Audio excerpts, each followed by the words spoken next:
para você, né, que está acompanhando o programa agora pela Minas FM, pela TV Candidez e que atua em instituições e projetos, né, que tem esse papel assistencial aqui na cidade de Divinópolis, porque já está aberto o edital que prevê, né, essas instituições, esses projetos pleitearem as verbas pecuniárias, né, aqueles recursos arrecadados aí pela justiça em ações de execução penal e que tem essa possibilidade de aporte a esses projetos para contribuir com esse trabalho realizado aqui na cidade.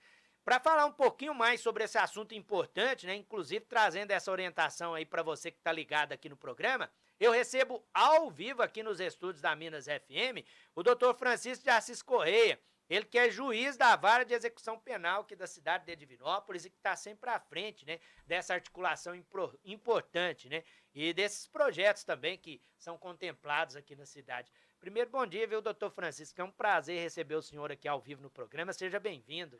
Muito bom dia, Flaviano. Muito bom dia aos telespectadores da TV Candidez, aos ouvintes da Minas FM.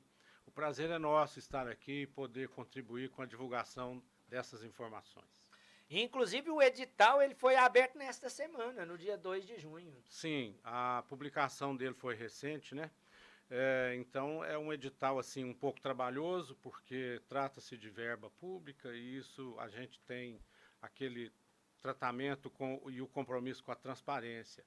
E para que o edital seja realmente atinja o seu objetivo, dúvidas não podem ficar ali como se fosse entre linhas. É tudo tão esclarecido. Então dá um trabalho imenso o preparo dessa regra, desse normativo que regerá esse certame aí da questão de penas pecuniárias distribuídas às instituições filantrópicas da comarca de Divinópolis. Inclusive, uma das grandes preocupações do edital é justamente estabelecer esses critérios, né? Até mesmo para garantir essa transparência na utilização do recurso. Sim, a gente leva um certo tempo para a elaboração do edital, porque tem os normativos do Conselho Nacional de Justiça, tem os normativos do Tribunal de Justiça, então há que se adaptar tudo isso às, vamos dizer assim, às condições da localidade, da comarca. Cada comarca com a sua especificidade, a gente tem aí quase 300 comarcas em todo o estado de Minas Gerais, então esses normativos precisam se adaptar a essa realidade de cada localidade. E é esse o trabalho que a gente tem. E uma vez conferido esse edital, ele é então publicado, como ocorreu agora no dia 2 de junho. Para as pessoas poderem entender, né, a verba pecuniária são aquelas verbas provenientes de algumas execuções, né? E aí aquele recurso, né, que obviamente é destinado aí ao Fórum de Divinópolis, ele é revertido para poder financiar alguns projetos importantes. Sim, esses valores eles revertem para a própria comunidade. A origem desses valores ela vem das transações penais, das suspensões condicionais do processo, elas vêm do recém-criado aí Instituto do Acordo de Não Persecução Penal e também daquelas sentenças condenatórias em que o juiz, atendendo ali as condições legais, ele vê a possibilidade de substituir a pena privativa de liberdade por restritiva de direitos. Uma das restritivas de direitos é justamente a pena pecuniária. Então, esse somatório todo, nós temos aí o resultado dele, e como destinatária a conta de cada comarca, a conta bancária destinada a isso, que é a chamada conta 300. Cada comarca tem a sua, e ali vai gerir de acordo com o que se destina a essa conta, oriundo da própria comarca. Então, o acordo de não persecução penal, por exemplo, a transação penal, são propostas feitas pelo Ministério Público, dentro daquilo que a lei possibilita, e uma vez aceito pelo autor do fato, pelo indiciado, então é homologado pelo juiz, no caso de transação e também acordo de não persecução penal. E aí sim destina-se a essa conta. Na sentença condenatória, o próprio juiz, independente de qualquer outra intervenção, ele, ao dar a sentença, analisa as condições do sentenciado e, dentro daquilo que lhe faculta a lei e o bom senso, ele vai fazer essa substituição. Inclusive, né, o edital já traz uma previsão de recurso que será disponibilizado, né, quase 3 milhões de reais. Mas, inclusive, antes da entrevista a gente falava sobre isso, é um recurso que até o momento de contemplação ainda pode estar superior a isso, né? Sim, o edital até menciona essa hipótese, que na data da sua edição, né, 2 de junho, tínhamos 2 milhões e 900 e... 2 milhões e 900 exatamente, quer ver? Só para a gente... Uma previsão de momento, né? Mas como o doutor Francisco disse, né? Como as execuções continuam sendo realizadas, né, pela justiça, esse valor ele pode ter uma alteração Sim, até a data da contemplação. sim, na data de... Uma vez finalizado aí o prazo do edital, os projetos serão analisados. Aí eu chamo a atenção para as instituições pretendentes a esse rateio de verba, que há uma burocracia grande aí no comprometimento com a transparência. Então, há necessidade de ser observadas todas essas questões minudentemente descritas no edital. E uma vez concluídos esses projetos, passando por essa primeira fase aí da aprovação documental, a análise do projeto, um esboçamento por parte de quem vai nos assessorar para dar detalhes maiores do projeto, e aí então lá para setembro é que faremos a efetivação dessa escolha, até 26 de setembro. Então daqui, nós estamos em início de junho, até 26 de setembro, há com certeza uma chance muito grande desse valor ser acrescido de forma considerável. O senhor citou um ponto extremamente importante, né, doutor Francisco, que é justamente a prestação de contas, né? Esses projetos que são contemplados, né, eles obviamente apresentam uma ideia, uma proposta, e a partir do momento que são contemplados, eles têm metas a serem seguidas. É até uma forma, justamente aí, do Tribunal de Justiça, né, poder trazer uma clareza em relação à utilização desse recurso, né? Sim, exatamente o valor que hoje consta nessa conta 300, R$ 2.984.640,76. Certamente passará muito aí dos 3 milhões em 26 de setembro. Por quê? Divinópolis é uma comarca diferenciada, onde esse volume pecuniário se mostra evidente e assim num grau ascendente. Mas isso se deve ao trabalho árduo, tanto do Ministério Público em buscar essa forma de solucionar a questão criminal, naquilo que a lei permite, também do juiz ao proferir sua sentença e também optar por essa forma de substituição da pena privativa de liberdade por restritiva de direito na modalidade prestação pecuniária. E então tudo isso vem se somar.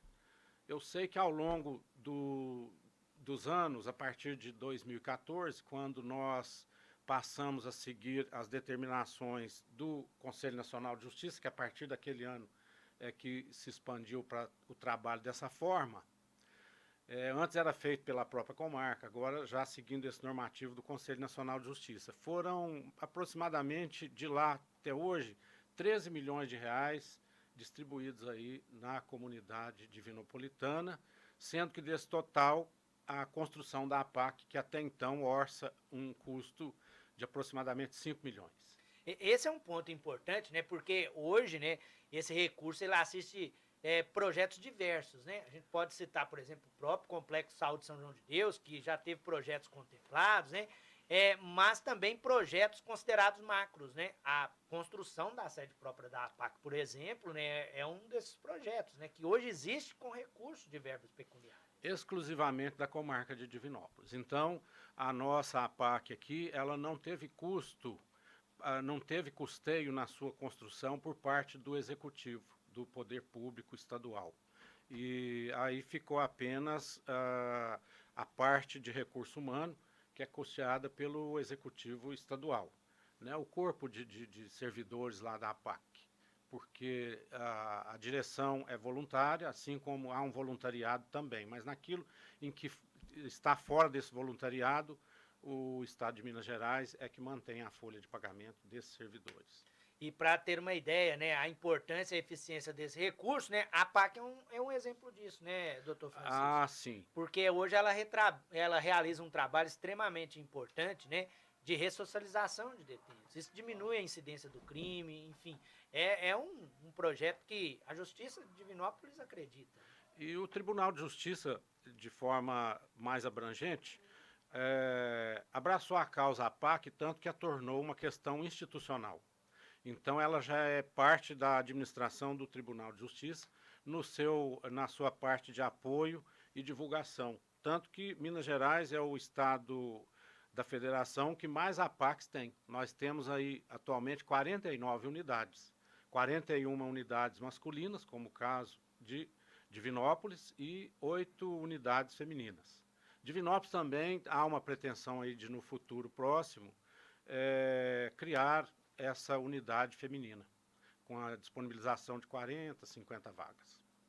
Inclusive, com esse apoio do recurso, né, da verba pecuniária, né, a sede de Divinópolis é hoje considerada uma referência, né? É uma referência, ela já foi construída no projeto FEBAC, né, que evita os tais puxadinhos e adaptações, então já é um projeto mesmo próprio, específico, e funcionará a pleno vapor a parte masculina com 200 vagas. Já com previsão ainda esse ano, se tudo der certinho, essas 200 vagas à disposição. Atualmente são 114. O senhor tem essa particularidade, né? Divinópolis tem essa particularidade. Não só fazer a ação, né, de abertura do edital, de contemplação dos projetos, mas também de acompanhar de perto os projetos. Né? Todos os anos o senhor visita alguns projetos contemplados, né, com recurso de verba pecuniária, para poder ver na prática o resultado.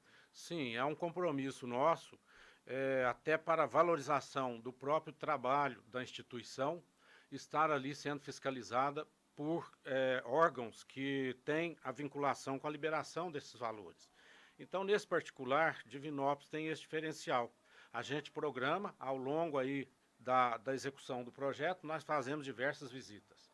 Tem o setor técnico da vara de execução penal, né, da Regina, Luciene, e também temos o doutor Marco Aurélio, promotor de justiça, que atua aí como titular da execução penal. E nós distribuímos. Quando coincide a nossa pauta, vamos todos juntos aos diversos projetos em andamento. E ao final também.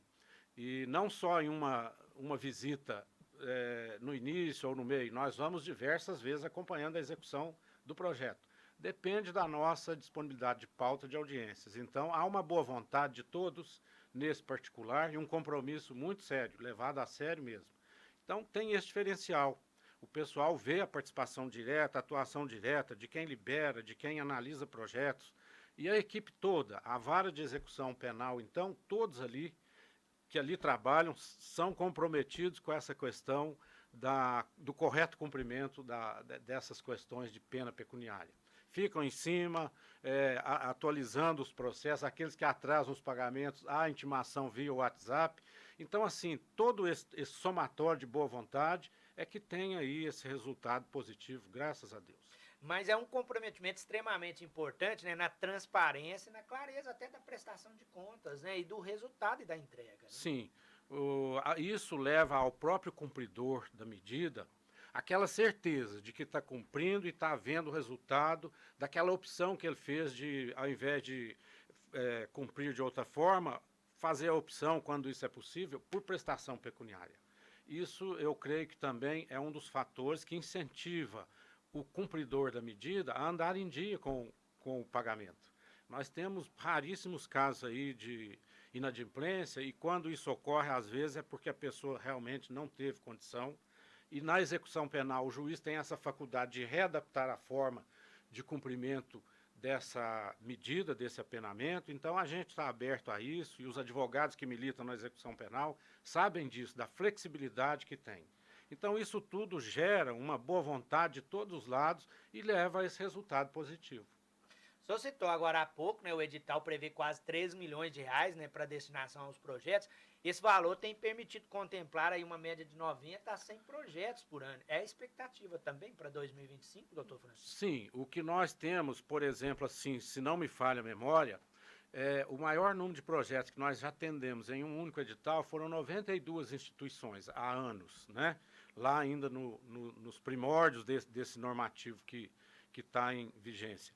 Mas o ano passado, por exemplo, nós tivemos 70 projetos com contemplação de 45 instituições.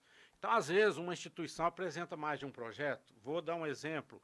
O Hospital São João de Deus sempre participa aí desse edital e, às vezes, apresenta mais de um projeto. Polícia Militar, Polícia Civil, naquilo em que o edital é voltado, inclusive, para essa questão de segurança pública. Então, há essa possibilidade de contemplação. Segurança pública, cultura, política antidrogas.